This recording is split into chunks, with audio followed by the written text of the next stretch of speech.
Afternoon and welcome to the Midday News.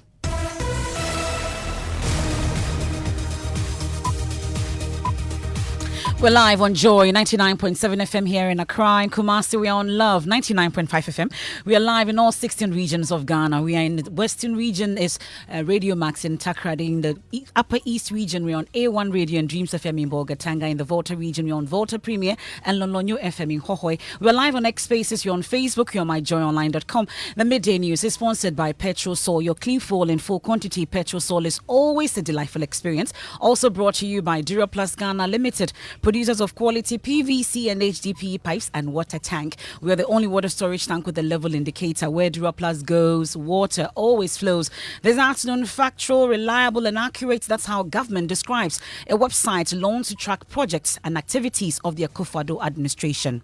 The government of the Republic of Ghana is providing you a database where the facts about projects across the 261 districts are available. The least you can do is to navigate and be informed so that when you get into that conversation with somebody, you can speak to facts. But the NDC says the NPP is just attempting to appropriate NDC projects as well as showing ghost projects. When they launched their first tracker, Joy was one of the stations that followed through and exposed the many lies and falsities in the so-called tracker.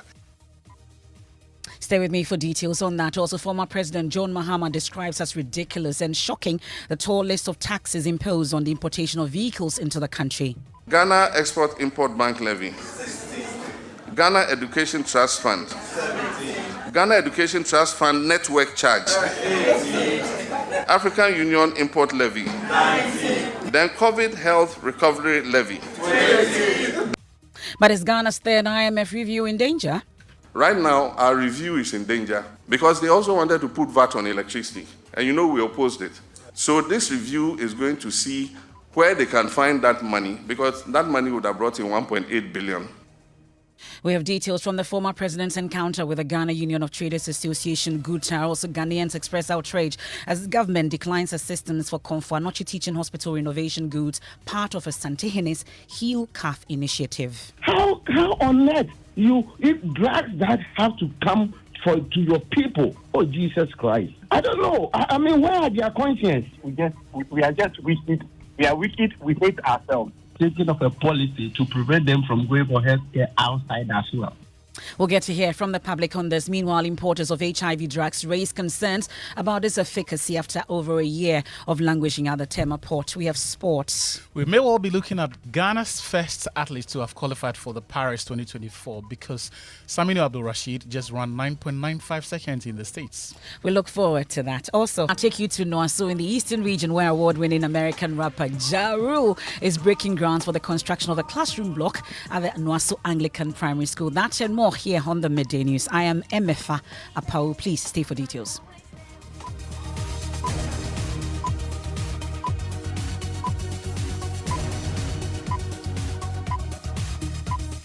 This is your home of independent, fearless and credible journalism. Let's dig in now on factual, reliable and accurate. That's government's description of a website launched to track the projects and activities of the Appiah-Adu administration. Now dubbed the Performance Tracker, government says it has listed 13,000 projects tagged with their geological locations on this live website. Works and Housing Minister Kojo Nkrumah at a ceremony to re-Christian the platform indicated that the intention is to promote transparency and accountability in the execution of infrastructure and other projects across the country categorized into 22 thematic areas. The conversation on roads, you will find about 11,974.96 kilometers of roads constructed and rehabilitated from 2017 to 2020. That's a 158% increase over the 2009 and 2016 data set. Jobs created between 2017 and June 2023, when this data was put in, a little over 2 million. So 2,087,000. And to tell you the source of the data coming from SNIT. So SNIT is the one that is providing this data. So for every data set that is uploaded, the source will be made available. Government Agenda 111 project, and this is very interesting. Agenda 111 project, when you take the numbers and you add it to the previous health infrastructure that existed, by the time we are done, healthcare infrastructure would have gone up by 55.9%. That is the addition of half of the stock that existed already to Ghana's health infrastructure. And I think we can give ourselves as a country a big round of applause on this one. STEM education, 5 schools completed, 5 under construction. And depending on which dimension you are querying, you can then go in there and then find the details for yourself. Over 5.7 million children benefiting from free SHS and TVET education as at June 2023, when this data was put in. I know that data set has even improved between then and now, because June, then there was September intake, etc. But as at that time, 5.7 million children benefiting from free senior high school and TVET. Well, Kojo Ponkroma is convinced the tracker will address the misinformation, especially as the country heads to the December 7 elections. We want to encourage you to visit the website and download the app. We want to encourage you to take time and navigate and be informed. We are responsible for the information we consume. Each one of us, we are responsible for the information we consume. If you choose that you spend, and I say this with the greatest of respect, you spend all your time on a particular social media platform consuming, half-truths, false narratives, etc. You are responsible for that information you are consuming. The government of the Republic of Ghana is providing you a database where the facts about projects across the 261 districts are available. The least you can do is to navigate and be informed, so that when you get into that conversation with somebody, you can speak to facts that you yourself have verified on this particular app. And then we also want to encourage you to check for continuous updates, because this is a live platform. It will be updated literally on a daily basis. So please continue to check for those continuous updates. For platforms of this nature all over the world, you may find 1 or 2 little challenges here and there. Shortly, we will open up a feedback window so that you can give us that feedback. And then where corrections need to be made, those corrections can be made. We don't claim perfection. That's Works and Housing Minister Kojo Ponkroma at the launch of this particular tracker. My colleague Blessed Soga is there. He's been asking more questions, joins us on the line. And let's talk about more of the highlights of this particular tracker, Blessed. Well, so as government has pointed out, it's just an advanced version of what had launched in 2020. Now there's an upgrade of the system with some geo-tagging, which means that whatever fact that is being uploaded onto the site has a live link that is able to give you an idea of where you are able to locate mostly these infrastructural projects that have been listed on the site. Government has been pointing out as well that beyond infrastructural projects, there are some areas of key importance to the people of Ghana, which have also been attached to this platform that would then allow citizens and development partners to verify for themselves what the taxpayers' money and also development financing has been used to do. Okay, that's my colleague Blessed Soga there, joining us from the GIMPA conference room where the event took place today, giving us details of that particular tracker that was launched by government. Let me bring in, thankfully, the head of delivery unit at the office of the president, Professor Appiah-Adu. Thank you so much for your time here on the Midday News. Quick clarity, though, how different is this new tracker from the previous one that was launched some time back? Hello, Professor Appiah-Adu. Yes, hello. Thank you so much for your time. So I'm asking about how different this particular tracker is from the one that was launched some time back. Right. Yes. This performance tracker goes beyond infrastructure. It has categories. It has themes. It has metrics. And in there, you can have various types of information that would allow you to undertake comparative analysis. It also has an app that goes with it, so that people who cannot have access to a URL, for example, can have the app, they can download the app, and then from there they can access information, and then it is user-friendly.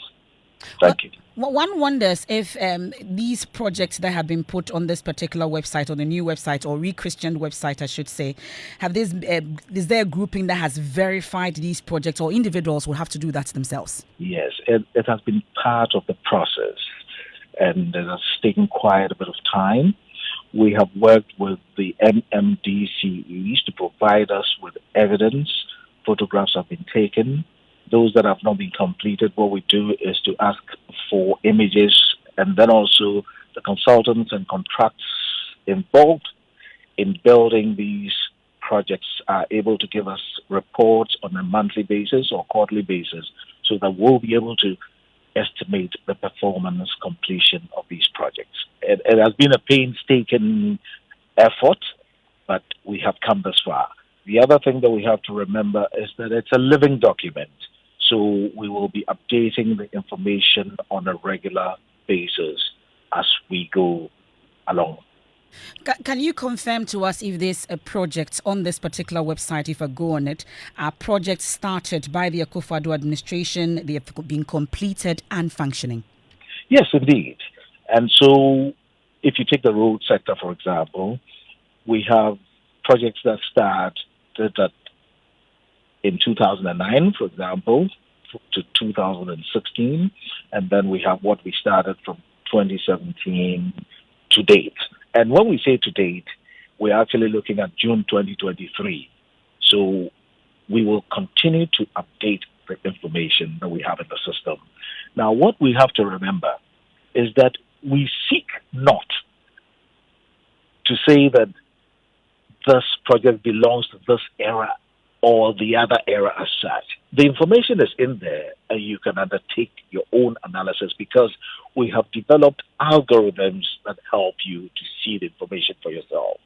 Let's also remember that our stakeholders are not only the electorates in Ghana or maybe a particular party, right? It is Ghana Incorporated we are talking about, and we work with various stakeholders from across the divide. You're talking about the MMDCs, you're talking about the MDAs.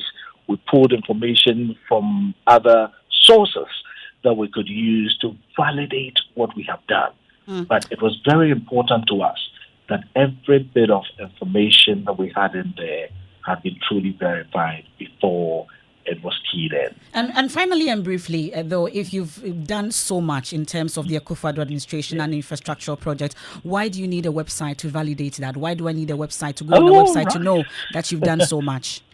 I think that we live in a world of the wide web.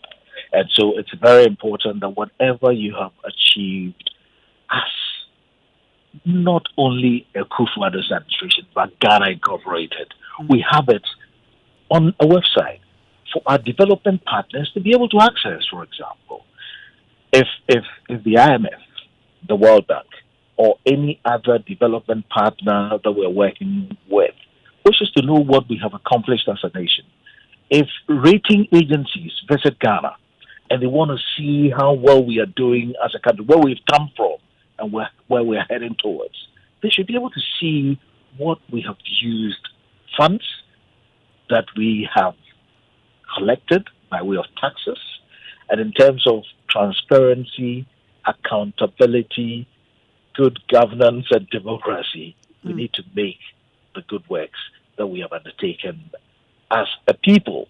Okay. And as a government. We'll leave it here. We're grateful. That's Professor Appiah-Adu there, his head of delivery unit at the office of the Vice President. They're joining us with details of that government tracker that was launched today. Meanwhile, the MPs on the NDC side say government's performance tracker only shows that the NPP has nothing to show after more than 7 years in office.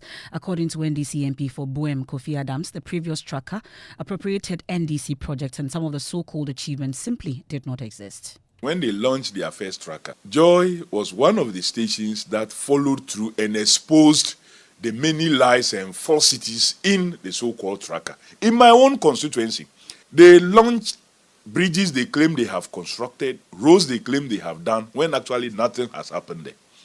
In my constituency in Boem, there's supposed to be a bridge between Accra community and Accra Cortes that they have done nothing, but their tracker then said they have done it. They claim they have done the road between Guama community and Atonko, which had not been done. They place all these things in the tracker. At least I've given you that of my constituency. Same thing happened in many other areas. So I will not be surprised that they will be launching another pack of lies. But we will check it, and I know you will lead the charge on that. That's the Buem MP, Kofi Adams there. Now, we are told that when you are clearing a vehicle at the Tema port, it will attract 23 different taxes and levies. And this, former President John Mahama finds ridiculous and shocking. According to him, the prevailing conditions at the port continue to make Ghana unattractive for investment and business. Interacting with members of the Ghana Union of Traders Association, GUTA, the former president, who is also the NDC's flag bearer for the 2024 elections, recounts the taxes and levies on Lexus vehicle, for instance, which was cleared at the port. It's a 2023 Lexus. These are the charges. 20% import duty, import VAT, then processing fee, then ECOWAS levy, then vehicle examination fee, then network charges, then network charge VAT, then network charge COVID. I'm shocked. Then Ghana Shippers Authority, then import NHIL, then network charge NHIL, GHS disinfection fee, then MOTI import declaration fee, special import levy, Ghana Export Import Bank levy, Ghana Education Trust Fund, Ghana Education Trust Fund network charge, African Union import levy, then COVID health recovery levy, then certification, then IRS.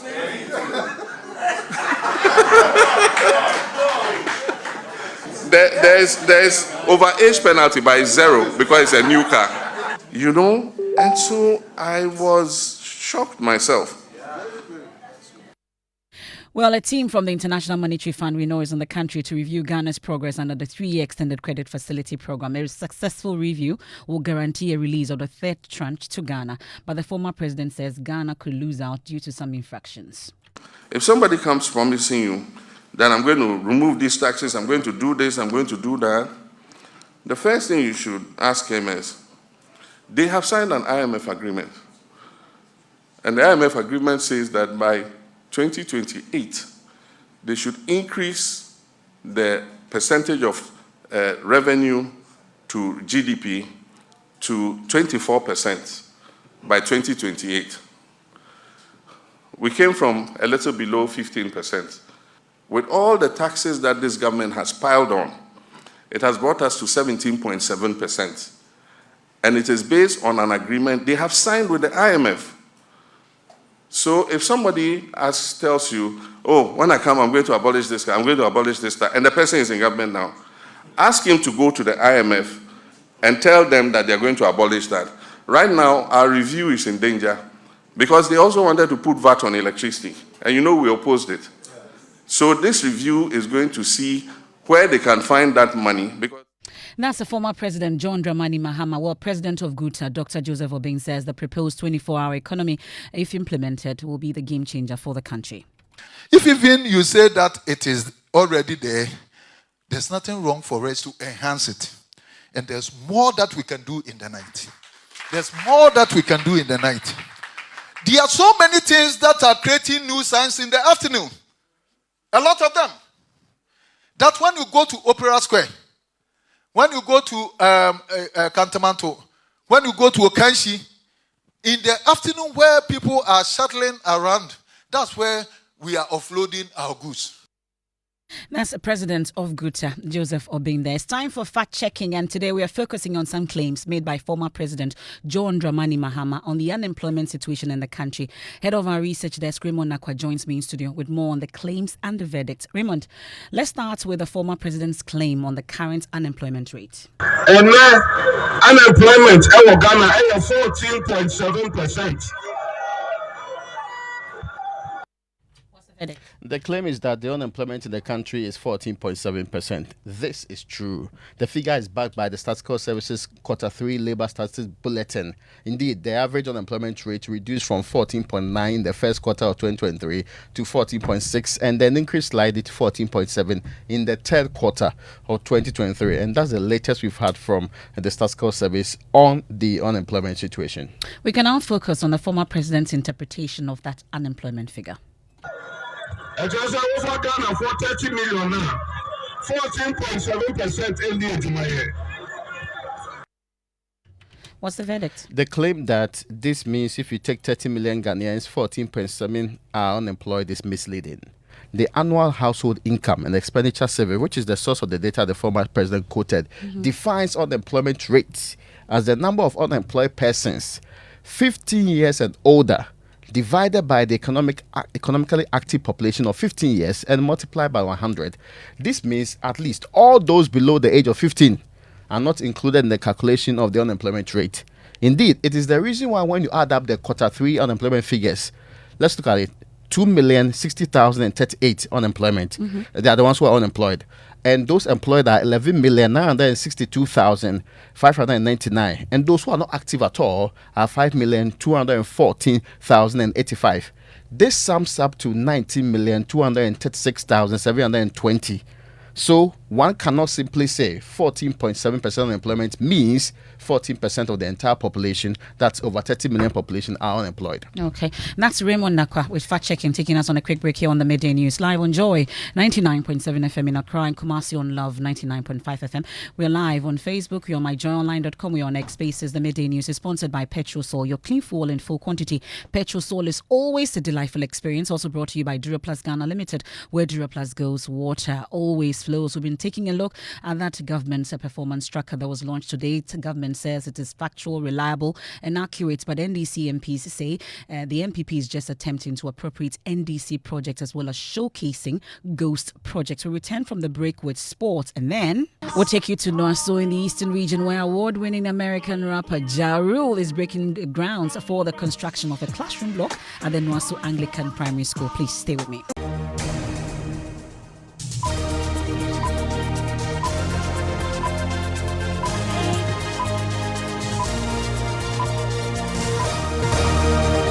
Thanks for staying with us. Time for sports. Appiah-Adu is here. Hello. Hello, Emefa. Well, let's go to the United States of America, where Saminu Abdul-Rashid is getting ready to represent Ghana at the Paris 2024 Olympic Games. He's not qualified yet, but he's on the cusp after running 9.95 seconds in the men's 100-meter event. In the 200-meter event, also in the United States, he ran over 20.34 seconds, which is the 5th fastest division in the Division 1 NCAA time this season. Let's hear him as he speaks about his Olympic ambitions. It means a lot. Like, it's going to be like a dream come true going to the Olympics. Yeah, I'll be happy to represent my country and the village looking up to me. Then I'm looking up to them too as well. So yeah, I feel great. But when I see the wind, I was like, no, this is tough for me. But it's good, all good. Yeah, I'm happy with both 100 and the 200. Yeah, there's no doubt this season, like, we have a good team coming on, so everybody should get ready for our team. Like, the boys are not playing this season, so we have a good team though. Well, as you may know, the Olympic threshold is 10.00, so I'm sure you're wondering why 9.95 is not qualified in yet. Well, it was a wind-assisted time of 3.6. Okay. Now, the Olympic threshold for the wind assistance is 2.0, so he would have to do better than that, as is the case with Isaac Botiot, who also ran 9.90, but with wind assistance of 2.22. So we'll keep the tracks on those. Okay, thank you very much, Achu, with sport. Now, there's widespread outrage among Ghanaians over government's refusal to aid the Hugh Cath project team in clearing tiles for renovation works at the Komfo Anokye Teaching Hospital. Well, as leaking roofs at the G Block and other facilities cry out for renovation and expansion, critical construction materials remain stranded at the Tema port, aggravating the dire situation. Here are some of your views on it. How on earth if drugs that have to come to your people, even some that are coming for free, and people have donated to build a hospital or renovate the hospital that you are supposed to do. Oh, Jesus Christ. I don't know. I mean, where are their conscience? You see, the problem is that I think we are just... Yeah. Former assembly member of the municipality, Elliot Bano Fusu Jr., agrees. When it rains, the air that comes from the landfill site into the community is very bad. We don't breathe good air at all, I must be frank. And it's having health effects on the residents. It's not just the waste dump that is causing air pollution and sickness here. On a typical day in the Asukwa municipality, a haze hangs in the air. The municipality is the industrial hub of the Ashanti region with oil, wood and food processing companies situated alongside the Kumasi Abattoir Company Limited. The time that we were using the tires, even that time, the smoke was entering us more. When you cough, you see this level different from now that we are doing the gas. These high levels of air pollution are harming the health of residents, according to medical coordinator for doctors in business organizations and public health consultant, Dr. Florence Buampunsim. So there's respiratory issues where you have upper respiratory issues, breathing problems, coughing, you have irritation and things like that. We also have cardiovascular problems. That's our Clean Air campaign. And guess what? Independent presidential aspirant Nana Kwame Bediako, popularly as Cheddar, was our guest on the Super Morning Show today. And of course, many of you were expecting him to clarify this particular idea of taking a sea to the Ashanti region. Well, he says the idea was to create a canal and not a sea to the Ashanti region, and insists that the policy is feasible. I mean, you guys make it look like it's unaffordable, it's unamidable, it's unacceptable, and it cannot be done. It's a long-term Listen, thing. no, it's not. Actually, I'll tell you. Look, a vision without action is a mere dream. You and the dreamer, there's no difference. That's what a visionary, if you have vision and you can't find a way to activate the vision, if you don't apply action, it's useless vision. It can't be done. Okay? Mm-hmm. Once you decide to do it, it gets done. Now, why do I have the confidence to say so? Because I've done things. I have raised the first 16-floor building in a place where they started building 1 floor, 2 floors, 1 floor, 2 floors. I came and I went, shoo, and I put 2 floors underneath it on 1.5 plot. I put 108 apartments. Well, you know what? I actually used some Portuguese and some Italian engineers and everything, you know. That's Cheddar, and Jarul is in town.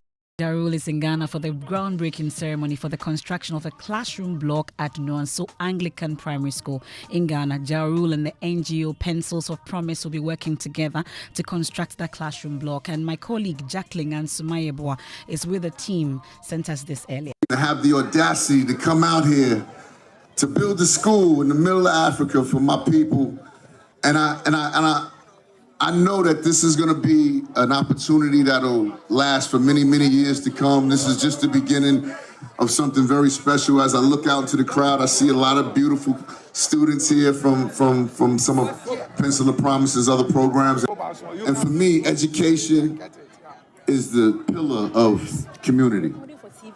And so, with that being said, Ghana, I appreciate you all. I thank you for accepting me as your brother.